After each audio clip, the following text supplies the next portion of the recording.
It's time to focus on seniors with Helping Seniors TV. The television show designed to make you aware of senior issues and needs, as well as to acquaint you with the resources available to help you age in place and with dignity. Now, here's your host, Joe Steckler. I'm Joe Steckler, and welcome to Helping Seniors, the television arm of Helping Seniors of Brevard County. Our show is designed to provide you with information on how to develop your own aging and care plans. Our topic today is periodontal disease, and joining me is Dr. Lee Sheldon of Solid Bite Dental Implants. Welcome, Dr. Sheldon. Good to be here, Joe. Yeah, it's been a long time. It has, It's been a long time. We do this well together. So let's do this one well together, too. Well, a thing about what I like to do is show Dr. Sheldon viewers is that we both have a good time doing it. We enjoy doing it. Dr. Sheldon always has good and up-to-date information on how to help us all take better care of our mouths. And that's one of the things we're going to talk about on a couple of shows I'm going to do with you, Dr. Sheldon, the importance of taking care of these things. Yeah, that's right. That's right, because it isn't just these things anymore. We used to think it was just these things. Somehow we felt that the mouth was divorced from the rest of the body. I don't know why. Doesn't make any sense. But given all of the information we have available now, given the fact that we know that periodontal disease is related to every other disease that's been studied, it isn't just a dental problem anymore. It isn't just a gum problem anymore. How many of our viewers watching us today, how many of them think really could believe what you just said? I know. For some reason, I think it's because people went to medical school and people went to dental school. And for some reason, because there were two different schools, there was a separation between the two. How could there be? There's a bloodstream that goes in here.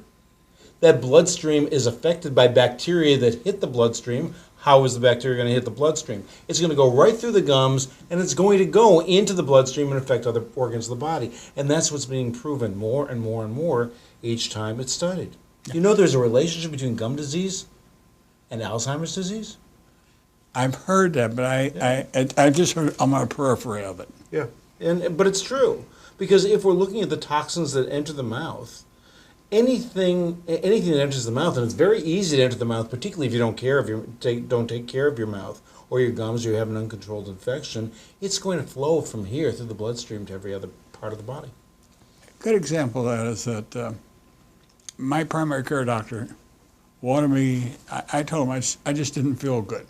I didn't have any energy, so they prescribed a series of B12 shots. So I took the shots. They may have helped a little bit. Then after I saw him on a checkup, he said, "Are you still taking the B12? I said, "No." He said, "I want you to take the B12, but he said instead of taking the capsules, I want you to take the liquid B12 and you put it underneath your tongue." Right. Because it gets into your bloodstream quicker. That's right. So it works, and that's what I do. Yeah.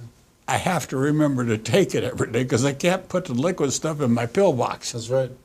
So, Lee, we can talk all we want about gum disease, any disease known to mankind. But until we start paying more attention to it and start doing a better job of disseminating information like we do on this show about the overall effect of gum disease on the body and how it's related to everything else, we're just sort of touching the tip of the iceberg. Well, we are, and new data has come out to show that, in fact, gum disease is a lot more prevalent than we thought it was. When I graduated from school, which was quite a few years ago now, we used to think maybe there was a 5%, 10%, 15%, 20% correlation between or disease rate, periodontal disease rate, but frankly, that was because we didn't study it very well. Recent studies that came out only in the past 2 years have shown that in the United States, 50% of the people have real periodontal disease. And I'm not talking about swelling of the gums. I'm talking about actual bone loss around the teeth. And of course, when bone loss occurs, that means it becomes a systemic, an overall problem, right, rather than just a mouth problem. But you're raising another good point. Most often, or many times, periodontal disease is not visual. You don't see it. No, you don't. And you don't. You're right, because people say, well, my gums don't bleed. Well, you know why? because the disease has gone so deeply below the gum line that it isn't touched by your toothbrush anymore. It can't be touched by floss. The gums will bleed when I probe and go down to the base of the disease. You know, if I'm measuring a periodontal pocket, which is what we do as dentists, periodontists, we all do this, hygienists. We take a probe, we measure below the gum line. You know, there's a certain measurement that's healthy. It's the number of millimeters that we can go below the gum line before we touch some kind of attachment between the gum and the tooth. And if you get 1, 2, or 3 millimeters, that's normal. You get 4 or more, that's abnormal. You're getting down to 7, you've got a pretty serious disease going on. What you're talking about, what he's talking about, folks, is taking something and stick it down your mouth, on your gum, and when you know it hurts, he's found your problem. There are some people who can do it painlessly, however. Not many. Not many, Kennedy.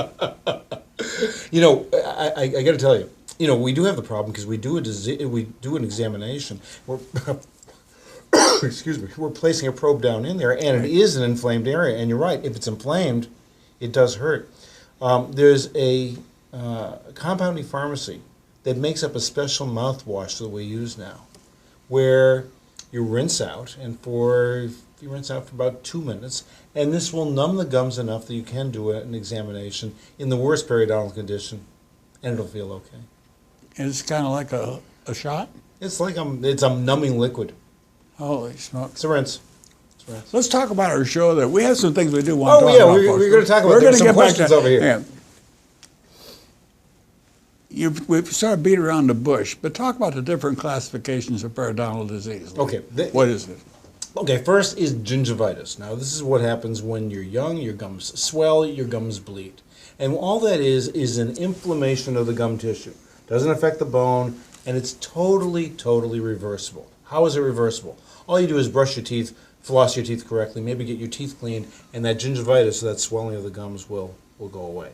Okay, that's the easy one. That's the easy one. Second is periodontitis. Now, periodontitis affects the supporting bone and the attachment between the bone and the tooth. That's when you start to get into trouble. And that means the bacteria has now migrated below the gum line, causing an inflammatory condition below the gum line, which caused the bone to separate from the teeth. If that disease isn't caught early, the teeth ultimately get loose and they come out.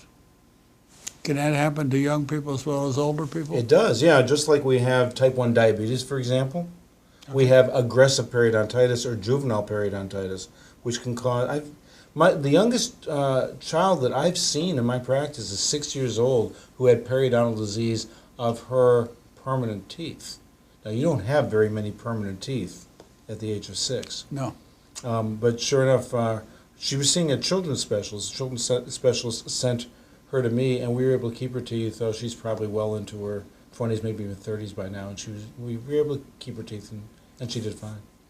What tests are available to check on all this stuff? How do you do this? What do we do? Okay, so the old tests, and they're still good, and we use those all the time, is the periodontal probe, the one we just talked about.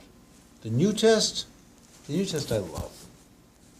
Because we know there's 11 different periodontal bacteria, periodontal disease causing bacteria in the mouth. That's what's been identified in the literature. 11? 11 different ones.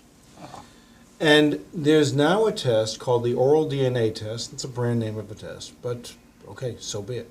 One of the biggest problems we had, let me go back for a second to describe where the oral DNA test came from. Ordinarily, when you see a doctor and you have an infection, the doctor will take a cotton swab of the infection, put it on an agar plate, and grow out the bacteria in the laboratory. Well, we couldn't do that very well in the mouth. Number one, we couldn't identify the bacteria. Number two, there were only specialized labs who looked at dental bacteria. So sometimes I would have to send them up to Gainesville or sometimes to Philadelphia, and by the time they got there, the samples were dead. Yeah. So what they did was say, all right, listen, we've been doing this for years. We really haven't done this very well. What else can we do? Well, you can identify the DNA of the bacteria, and the DNA stays as DNA, whether the bacteria are alive or not. That opened up a whole new level of diagnosis for us. So if a patient has a disease that's fairly serious, fairly widespread, or a disease that I'm looking at and saying, gee, this looks more than traditional periodontal disease, all that person has to do is spit in a cup, we send it out to the lab, and a week later I find out the bacteria that's growing there, and I can prescribe the proper antibiotic in order to assist that patient in getting the disease under control. The antibiotic won't do the whole thing, but if the disease is spreading, we want to contain it. And so we can contain it with the bacteria, and then we can do our deep cleanings of the teeth, the things that we do in order to be able to save teeth. And it becomes much more effective and much more predictable. And really, predictability is what we're looking for. And we're going to talk about this later on. Diagnosis has to precede treatment, whether we're talking about dental disease or we're talking about any overall body disease. We have to diagnose first. And that's the diagnosis creates the predictability that we have. I'm trying to keep on your shoulders. You get ahead of me today. Yeah, I did. Okay. Yeah, okay. But it's interesting when you talk about spitting in a cup. Yeah. Small story, viewer. I had a dentist that worked for me when I was executive officer on a submarine tender in the Navy. And he was a dentist in boot camp. And when you get these kids that come into the Navy from all over the United States, from all walks of life, some of them have never seen a dentist. Yeah. Well, in boot camp, they run the kids through just one right after the other production lines. They have two dentists in the office. They're both working like crazy. And John told me one day, he said he had this country boy sit down in the chair, and he had done some work, and he handed him a cup and told him to spit. He didn't know. He just looked at it, and John said, spit. So he did, right in front of John, instead of in the bowl. Oh! John says, I was flabbergasted, Joe. He says, I had never had that happen to me. But every time, if I'm talking to you and you talk about spitting in a cup, that story comes back 20 years later to think about that. Make sure you spit in the cup. Make sure you spit in the cup. How importantly is it that with all the work now with our x-rays and now the CT scans, yeah. How do the CT scans fit in with what we're talking about now? CT scans are really good at looking at bone, but not necessarily looking at periodontal disease. Traditional x-rays are better. Traditional x-rays are clearer. When we're looking at fine points, and we're taking a probe, you have a narrow probe, you're not going to see that kind of a differentiation in a CT scan. But when we're trying to decide whether it's more predictable to save a tooth or to extract a tooth, okay, that's where the CT scan is really invaluable. Because we're not just looking at the tooth anymore. Now the dental implants are so predictable, and they are the most predictable way of replacing teeth. We have to really look at this and decide, are we going to save the tooth, or is it worthwhile doing all the work that there is to save the tooth? Or is it better to extract the tooth and put the dental implant in? And that's where the CT scan is invaluable, because as I'm looking at things, I have to look, well, how good is the bone support below and around the tooth? Okay. And it may be that putting a dental implant in will be better for that patient long term than trying to save the tooth. So you're really, what you're saying in effect is that it's like maybe should we spend $10 or $1? That's right.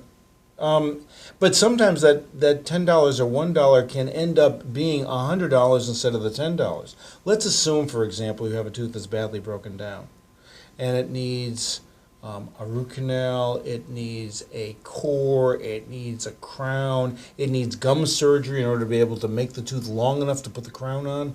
Now you're talking about 4 different procedures to save a tooth.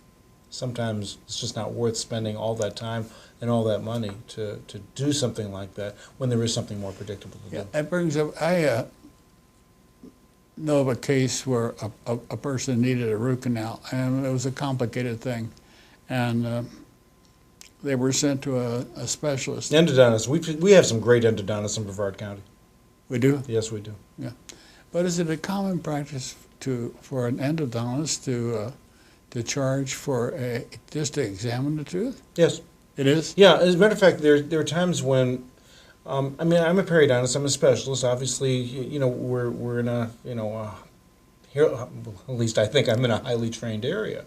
But there are times when I'm not certain, and I don't have all the diagnostic tests available to me to be able to determine whether the nerve is alive or dead. And particularly when we're looking at pain and we're trying to identify where the pain is coming from, the endodontist has more sophisticated tests and a number of tests that I don't have. Okay. And so it is appropriate, and I do refer patients occasionally to an endodontist just for that reason. Yeah. Have you ever had a root canal? No.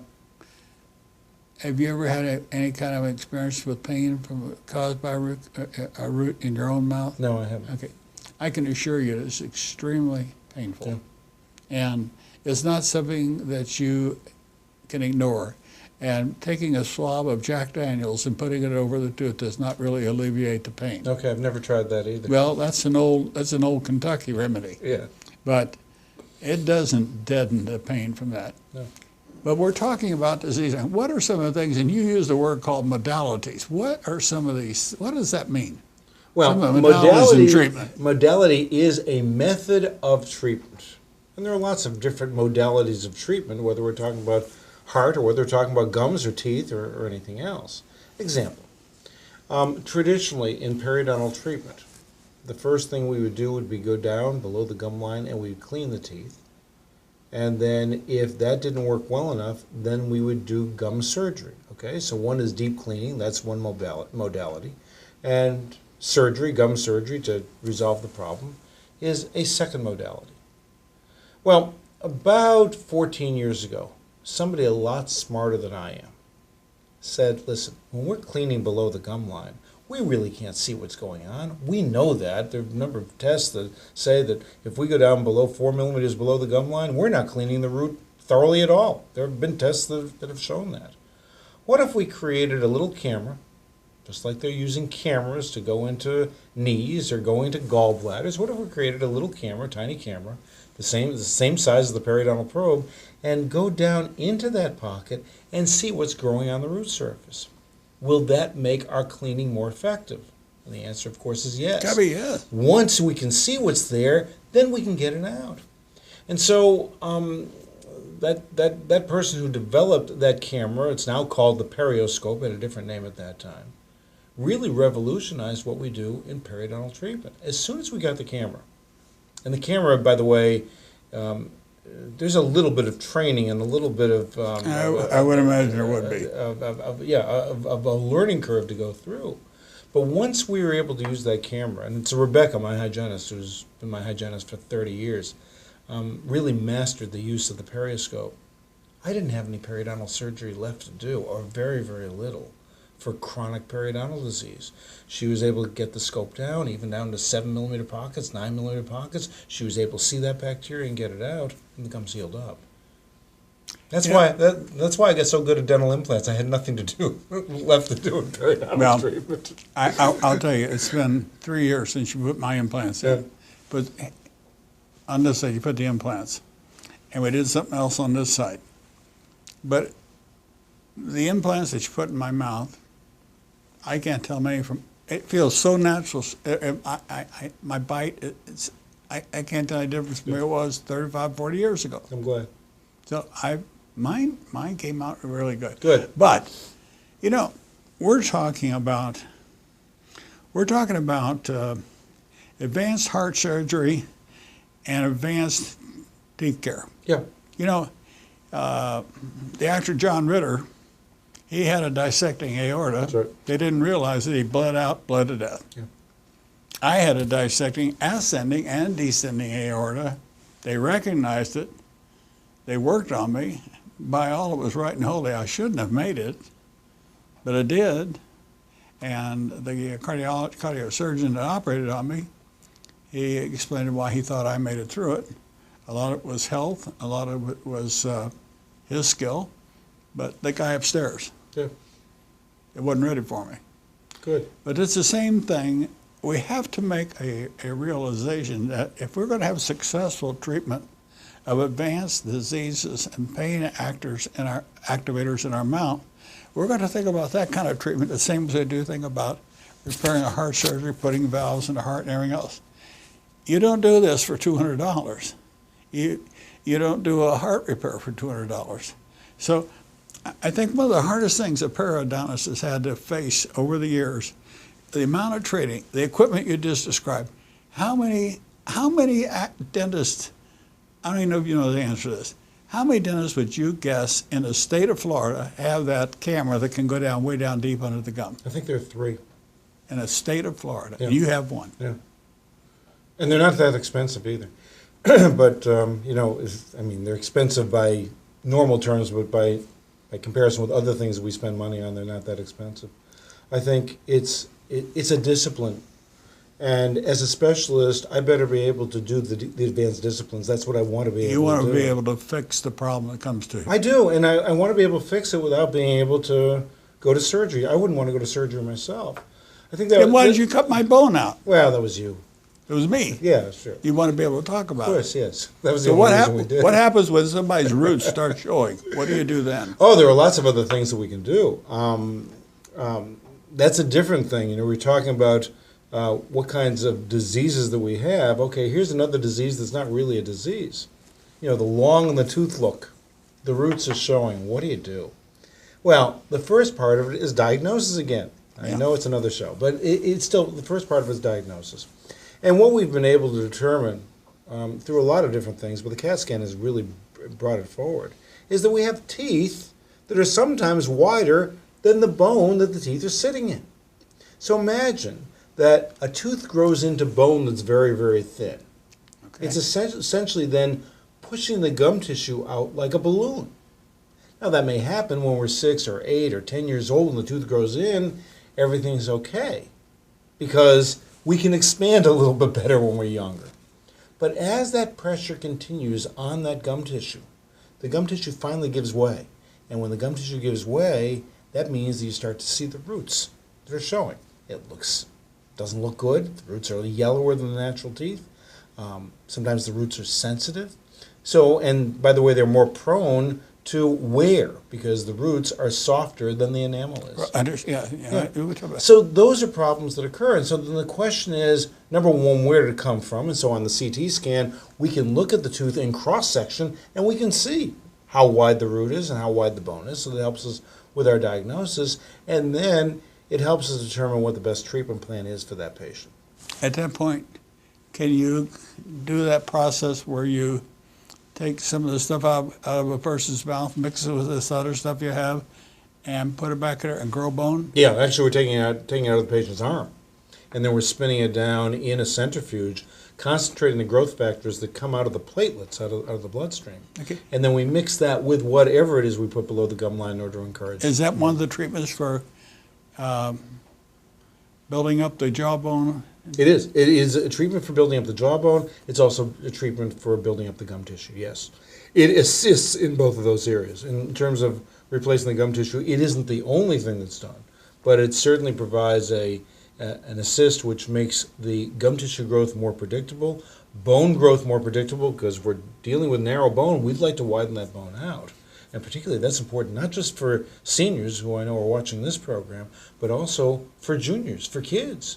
Because if teeth need to be orthodontically moved in an area of thin bone, there's a certain limitation that's placed on that tooth movement. But if we're able to make that bone thicker and heavier, then the teeth can be moved more comfortably and more predictably into the correct position. Was it a source of pride to you that when you did this to me that the bone grew so much that you had to surgically cut some of it out? How many times have you said that on the air? I like to say that because I like for people to know, Lee, that almost any problem we have, almost any, there's some kind of a solution or resolution to it if we seek it. It's true. Now, we may not always find the right answer. We don't always get the right answer.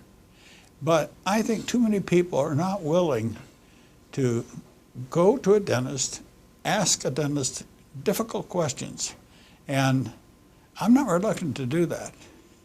I think it's a sign that we can do a better job of taking care of ourselves. Because when you went back and you talked about the relation of disease to body, when I had my heart problems, that's when I became truly aware of the dangers of ingesting bacteria in my mouth that would flow through my body, because one of the quickest paths to the heart is through the mouth down here. Everything we're talking about today, how does that relate to seniors?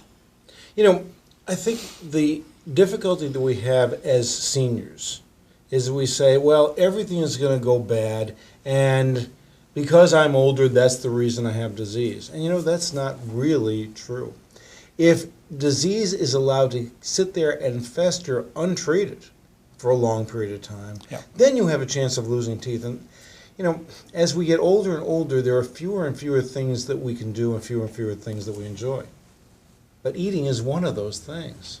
And if you have to start working around partial dentures, which fit over the gums and block out your tongue or cover the roof of your mouth if it's a full denture, and therefore you can't taste your food very well anymore, that's really a lifestyle change that's developed as a result of either the disease getting a foothold and are not getting control of it, or if the disease has got a foothold and even we did the best we could to control it, but it still went bad, we're going to a lesser lifestyle than we possibly could have. That's why dental implants have become so popular, because people want to regain their ability to chew, they want to be able to regain their ability to smile, and they don't want to have to think about it. We're talking about gum disease, and we talked about implants, but there is something you can do to help people have sliding dentures, and when you put all the sticky stuff on your gum to keep those things in there. Yeah.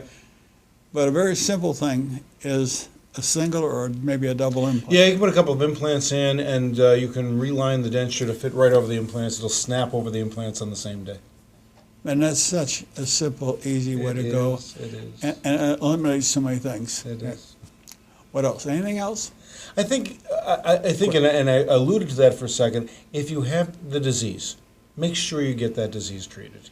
And, of course, I'm a periodontist. I'm going to say go to a periodontist, because we are, that's what we do. That's what we do for a living. And your phone number will be on the screen, so I don't have to Okay, say great. it now. But I want to thank you, Lee. We're out of time, and thank you for being with me today. My pleasure. Okay. Thanks, Phil. And I want to thank you, viewer, for watching, because it's extremely important that they know more about everything we're talking about, Lee.